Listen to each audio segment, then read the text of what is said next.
Parce qu'en fait, le combat a pris fin à 19h59 minutes. Hein. Voilà, c'est ça. Ça dit que le combat, donc, 54 là, après 4 minutes, quel 59.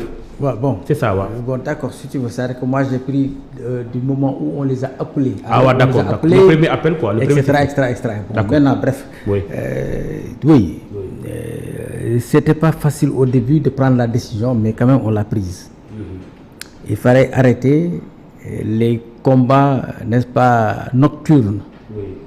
Et pour ce faire, il fallait élaguer certaines pratiques qui ne relevaient pas, n'est-ce pas, du sport pur, qui ne relève pas du professionnalisme, n'est-ce pas, de ce qu'on attend en tout cas de la lutte sénégalaise.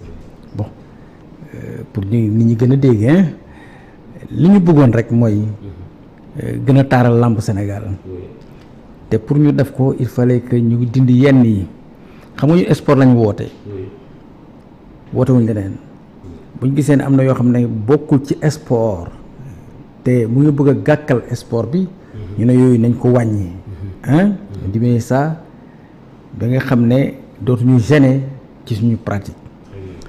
Alors décision bi ñu jëloon mooy rek ñu delloo buum ca booy ba règlement yi dafa am lu ñu waxoon ñu def circulaire en 2023 d'abord en 2022 ensuite en 2023 indi nag une circulaire qui a renforcé et modifié ces circulaires là et ñu ne maintenant dorénavant voilà la pratique voilà le chemin à suivre. am nga heure ci cumukaay bi ay minutes yooyu cumukaay bi am nga heure booy tuus am nga heure de préparation pour ñëw bëre boo duggee ci biir am nga ay minutes yoo xam ne moo nga war a def ci biir pour waajal minutes su weesoo daañu la avertir benn yoon ñaar ñett 23e minute 26e minute 29 3 coups de sifflet waaw quoi si yooyu vraiment ñu forfait la 30e minute c'est le forfait maanaam bu entre dogguma la mais bu ñëwaatee ci li xewoon si Ada Fass ak Gouye Gui da naan kon bu teg si gënoon avant Gouye Gui dafa doon forfait kii di Ada Fass super donc yow vous avez compris le corps du texte maintenant li nga xam ne moom texte bi ku mu gënoon avant te comme pratique ba la am li ñu mënoon rek amoon na benn texte boo xam ne mënoon na dal ci kaw Gouye Gui boobu lañ ko appliqué ñu suspendre pardon pas Gouye Gui mais Ada Fass ñu suspendre ko après on a réagi xam nga nag làmb c'est pas comme l'athlétisme hein comme les Moussa Fall hein qui a été légiféré ailleurs ñu indi ko fii adapté ko mais làmb c'est nous qui avons tout fait la lutte sénégalaise là qui n'est qu'ici au Sénégal. Et on la pratique ici seulement au Sénégal. Nous à chaque fois on réajuste, on améliore. Ça il faut que nous nous. Donc on a un règlement qui est dynamique. Parce que quand vous sortez un article X aujourd'hui, demain les athlètes vont pratiquer quelque chose qui va vous obliger à sortir, n'est-ce pas, un article X'. Donc c'est ça qu'il faut comprendre. C'est la rénovation et c'est la remise en cause. Donc on a un règlement dynamique. Moo tax bañ cee ñu ne ko voilà maintenant xam nga y a un adage qui dit que plus la police a des moyens puissants plus les malfaiteurs sont intelligents. Parce qu'à chaque fois ils cherchent à contourner les règles, la loi. Ñun aussi ñu ne boo léegi nañ def lii là on va restreindre, n'est-ce pas, la possibilité de s'évader. Et on les a contraints à un certain comportement dès leur entrée à l'arène nationale. Et ce qui est arrivé, vous avez vu lors du grand combat. Voilà que français du baax de ñaari français fii émission bi day donc voilà merci. Alors boo seetloo ci combat bi. waaw mbëri ñëw yëpp. ku dugg yaa ngi affaire wu ci sa préparation. dans cumukaay. combat préliminaire. combat spécial de grand combat. Grand combat vous avez gis nga mbëri ñuy accélérer. seen préparation. Mais c'est ça qui est souhaité. C'est ça qui est voulu.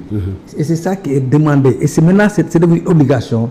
boo duggee ci arène bi nga commencé sa waajtaay. waaye xam nga yeneen sport yi. da ngay gis nit ñi balaa ñuy leen di woo bon avant muy sauter moom. dans la chambre d'appel am na foofu genre échauffement bu ñuy def. taper muscles yi et les fessiers les cuisses et tout ça là.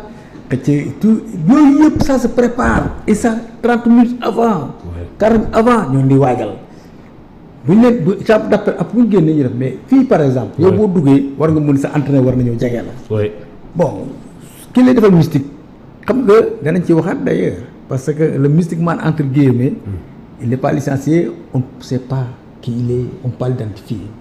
te fi ñu jëm mooy ku ñu identifié wul vraiment duñ nangooti nga dugg suñu enceinte. parce que on ne sait jamais te bëgguñ ñu bett ñu ci dara. alors boo duggatee nga waajal sa bopp. nga waaj xam nga am na yoo dugal gis mais ñun dañ koy gis. parce que ñun loolu mooy suñu mission on n'est pas spectateur. nous sommes gestionnaires. donc am na ñuy xool te yéen ko gis te loolu c'est intéressant c'est important dans la pratique n'est-ce pas de la lutte sénégalaise.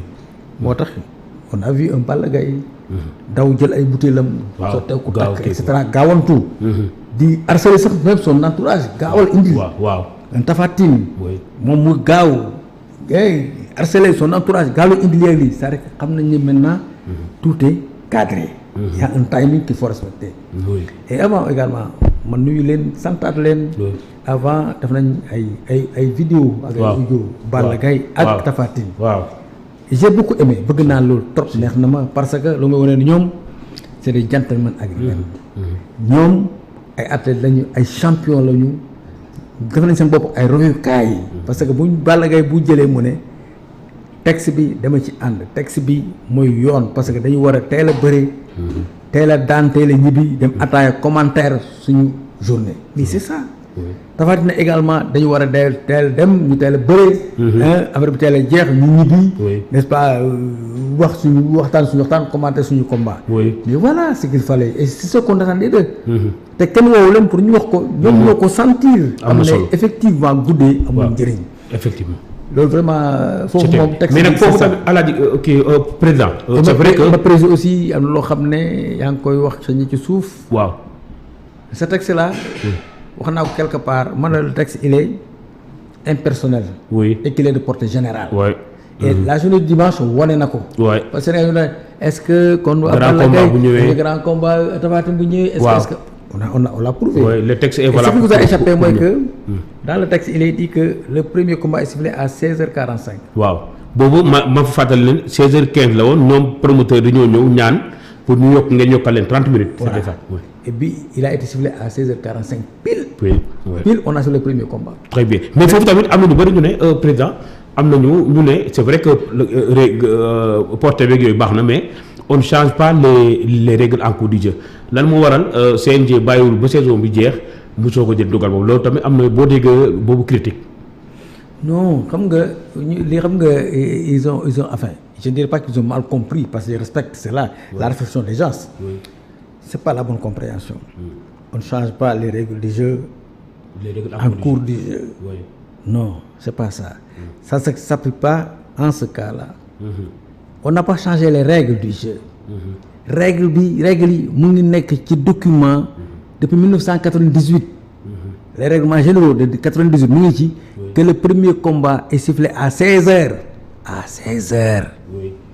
Le grand combat est sifflé à 19h. À 19h.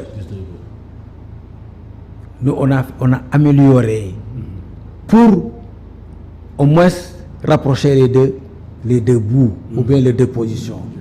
Encore que li indi 16h xam nga lan la. Je rappelle pour la petite histoire. Avant c'était au maximum 7 combats. ngay tëgg 7 combats. Promoteur ne dañuy def 10 combats ñu ne day guddee ñu ne non. may leen ñu du grawul léegi sax kon ñuy siffler grand combat bi donc premier combat à 16h. c'est promoteurs yi ñoom ñoo demandé wu loolu nañ ko à 16h. nous avons accepté ñu ne grand combat ko dégg à 19h. mais d'accord ñuy dawal mais dans la pratique. mais léegi c'était tout autre. mais maintenant il fallait qu'on revienne à l'orthodoxie dañu waroon dellu si nag. moo tax ñu delloo buum ca booy ba départ loolu laa wax léegi. donc changé wuñu dara. dañoo améliorer. mbir mi te même bu nekkoon existé wul. on avait le pouvoir et le droit parce que dafa bokk suñu texte réglementaire. moo tax ma wax léegi pour taquiner un peu Moussa Fall ma ne c'est pas comme au niveau n'est-ce pas de l'athlétisme où les textes dañ ko defar fële ba pare. tëgg ko ñu di ko appliquer fii. lii c'est nos textes réglementaires. donc loolu alors ñun ñoo ko defar dañ koy buddi améliorer ba saa boo xamee ne vraiment on a vu que maintenant et d'ailleurs xam nga à chaque fois sax dans les autres fédérations dans les autres disciplines. On améliore. On améliore parce que la technologie s'améliore. am na temps ñoom da ngay sauter tant que la barre ne tombe pas. Le saut est accordé. Mais ce n'est plus ça. Hein? Alors maintenant ce n'est plus ça. Très bien. Maintenant avant de revenir au coach Moussa. mooy président malgré li nga wax yëpp effort yi ñu def yëpp dagg nañu 2,160,000 à Balla Gaye 1,060,000 à Tapha Tine te ci liñ dagg Balla Gaye bokk na ci jaar bi mu jaar ci fi mu warul jaar en tout cas. di 10% 1 million la loolu tam xaw nga 10% 1 million xam nga. waaw dama bëgg ñu améliorer. waaw. gis nga Balla Gaye. Tapha Tine. Ce sont les héros de la lutte sénégalaise. Et les Modou Lô. C'est les héros de la lutte sénégalaise. Oui. Les Boy Niang, les Eumeu Sène, les Siteu et cetera ñooñu. bu nee 10% sax bu ñu defee yenn fautes yi. dañoo war a defar sax 20% ñoom. ah ouais parce que ñoom ñooy miroiré lutte sénégalaise. oui moom ñoo waruñ ko def. oui dañu ne bouteille. warul dugg ci biir 10%. j'ai vu que Tapha Tine ak Balla Gaye ku nekk éviter jëm nga ko éviter. ba sonn mais vraiment c'était presque pas possible. entourage bi moo leen siy forcer presque. vraiment. Ensuite le passage par une porte non autorisée. waaw loolu Balla daf ko def parce que dafay am na fu mu bëggoon a njëkk a jaar. 1 million mu ne waaw non kooku c'est 1 million. et puis lu def sax c'est un risque. risque la parce que mais est-ce que du làmb bee ko laaj. affaire mystique yaa ma gën a xam làmb. non mystique waaw loolu moom jaral na ko ko. waaw làmb ak li mu laaj soo bëggee jéggi lu bëri xëj na ci. mën nga jéggi mën nga tëb fenn mën nga daanu. te en combat. yooyu yëpp mu ngi ci mais comme jaral na ko ko. mu def ko xam nga alkaati wala organisation CNG du ñëw dama bëgg a tëb fii wala dama bëgg a jéggi fii ñu téye ko naan doo fi jaar non non dañ koy bañ on laisse faire. et maintenant amende forfaitaire bi ñëw. c'est ça en fait noonu la demee bon donc yooyu c'est 10%. On dit que une voie une porte non autorisée une voie non autorisée boo fa jaaree. c'est 10% de ton reliquat. maintenant boo ñëwee nga dugal bu tawee c'est 10%. mais mbër yi jaar les 8 combats yi jaar les 9 yi jaar. précédé 5 grands combats. mais xale yi dañ ko moytu. dugaluñ butéel. mais ñoom mag ñi dañ ñoo dugal butéel. alors li ñuy wax rek ne su fekkee ne dañ nekkoon ci yenn milieux yi. dañu naan fii la yar bi gën a war a mën a dalee. mais quand même on respecte leur courage. ak vraiment taxawaay bi ñu taxaw ak ni ñu doxalee bii pas. gis nañ ñu accélérer vraiment la démarche la préparation et tout ils ont tout fait pour bañ a egg si foofu vraiment. Inch'Allah. Très bien. Alors, Moussa Fall, on va revenir à vous. Qu'est-ce qui a été déterminant dans la victoire de Balla Gaye sur Tapha Tine côté physique comment vous avez préparé Balla Gaye pour qu'il présente le physique qu'il a présenté dimanche? Je rentre dans les détails. Oui. Je ne rentrerai pas dans les détails dans la mesure où quand on va en guerre, on ne dévoile pas tous les secrets. Oui, c'est vrai. On ne les dévoile pas parce que tout simplement j'avais pris la décision avec mes collègues parce que c'est une équipe qui a travaillé autour de Balla Gaye. Sous la demande d'Abdoul Aziz Al Ndiaye. Je tiens quand même à le rappeler, qui a fait des efforts monstrueux, qui a mis le lutteur dans d'excellentes conditions de performance. Et les techniciens de haut niveau qui sont à l'INSEP, qui ont cru à ce projet, ont travaillé d'arrache-pied. On fait un travail minutieux. Balla, tout le monde sait que quand il a quitté Dakar pour rejoindre Paris, c'était pas Balla que vous avez vu le jour du combat. Exactement, Donc il y a eu un travail de fond qui a été fait au niveau de la diététique. Le président en parlait tout à l'heure. Parce qu'un sportif de haut niveau, c'est d'abord une tête et des jambes après. C'est pas seulement le sportif qui est bandé de muscles qui vient pour gagner. Parce que c'est l'intelligence en mouvement, le sport. C'est pas. C'est pour cela que j'ai dit tout à l'heure que sportif de haut niveau, c'est d'abord une tête, la réflexion et les jambes derrière pour pratiquer. Donc Balla a eu un programme conséquent. Dans la mesure où il est arrivé, on a déterminé la charge de travail qu'il avait.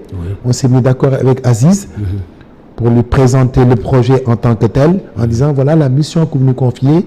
Voilà, c'est une pyramide. La pyramide, elle est faite comme ça. En bas, il y a l'ossature. Donc on travaille étape par étape. À chaque fois qu'on a franchi une étape, on l'a tenu informé, Abdoulaziz, pour dire voilà l'étape suivante. Et Balla aussi a été entreprenant dans la mesure où il a suivi le programme.